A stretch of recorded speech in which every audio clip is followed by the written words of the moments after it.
Selamat sore. Halo Bapak, Ibu, dan saudara-saudari di seluruh Indonesia. Apa kabar di Senin yang baik ini?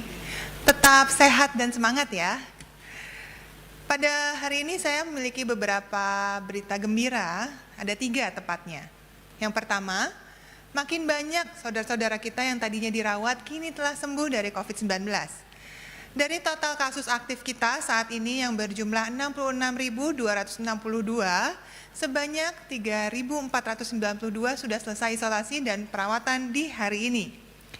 Angka kesembuhan COVID-19 Indonesia meningkat. Hari ini sebanyak 258.519 kasus dinyatakan pulih kembali. Sementara sampai akhir pekan kemarin, rata-rata kesembuhan atau recovery rate Indonesia naik menjadi 76,4% dibandingkan 75,2% di minggu sebelumnya. Sedangkan angka kematian minggu yang lalu menjadi 3,55% dibandingkan angka kematian 1 minggu sebelumnya, yaitu 3,67%. Capaian ini sekaligus menjadikan jumlah kasus aktif COVID-19 menurun ke angka di bawah 20%. Terima kasih kepada para tenaga medis dan relawan yang telah bekerja keras menyembuhkan ribuan pasien setiap harinya. Kalianlah pahlawan kami semua.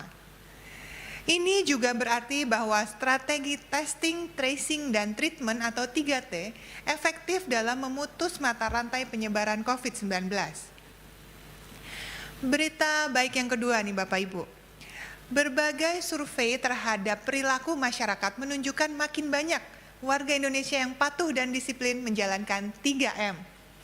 Survei Badan Pusat Statistik di September lalu menunjukkan dari 90.000 orang yang disurvei, lebih sudah memakai masker.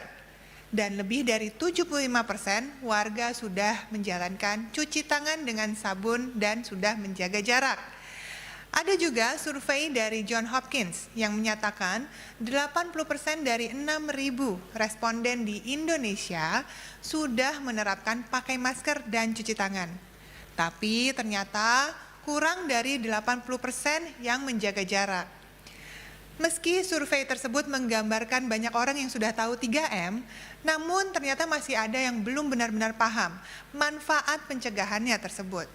Belum paham betul kenapa kita harus melakukannya, masih ada yang mempraktekannya dengan kurang tepat atau asal-asalan. Mengetahui saja belum cukup Bapak Ibu.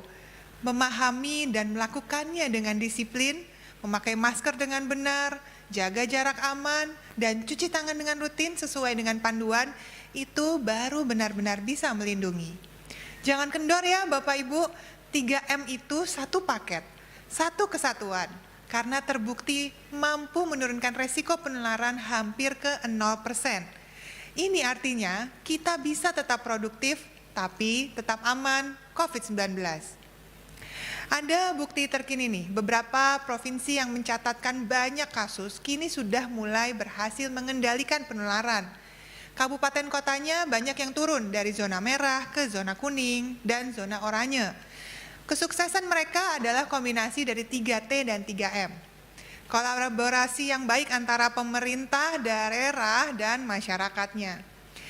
Nah, selanjutnya ada berita baik lainnya, yakni yang ketiga. Ingat kan Bu Menteri Pemberdayaan Perempuan dan Perlindungan Anak, Bu Bintang Puspayoga bilang akan mengeluarkan protokol perlindungan keluarga.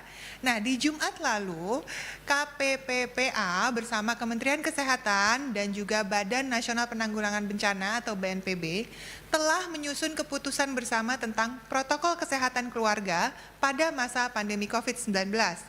Keputusan ini dibuat berdasarkan arahan Presiden Joko Widodo September lalu. Protokol ini mencakup 4 hal, yaitu yang pertama, protokol kesehatan dalam keluarga secara umum, seperti cara pemakaian masker dengan benar dan cara melindungi anggota keluarga yang rentan tertular atau yang beresiko tinggi. Yang kedua, protokol kesehatan ketika ada anggota keluarga yang terpapar. Siapa yang harus dihubungi dan bagaimana proses karantina atau isolasi mandirinya. Yang ketiga, protokol kesehatan keluarga ketika beraktivitas di luar rumah. Nah, ini penting.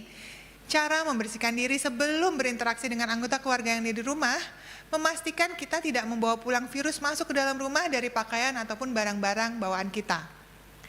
Yang keempat, protokol kesehatan di lingkungan sekitar ketika ada warga yang terpapar. Bagaimana tanggung jawab sosial sebagai anggota masyarakat di lingkungan rumah juga penting.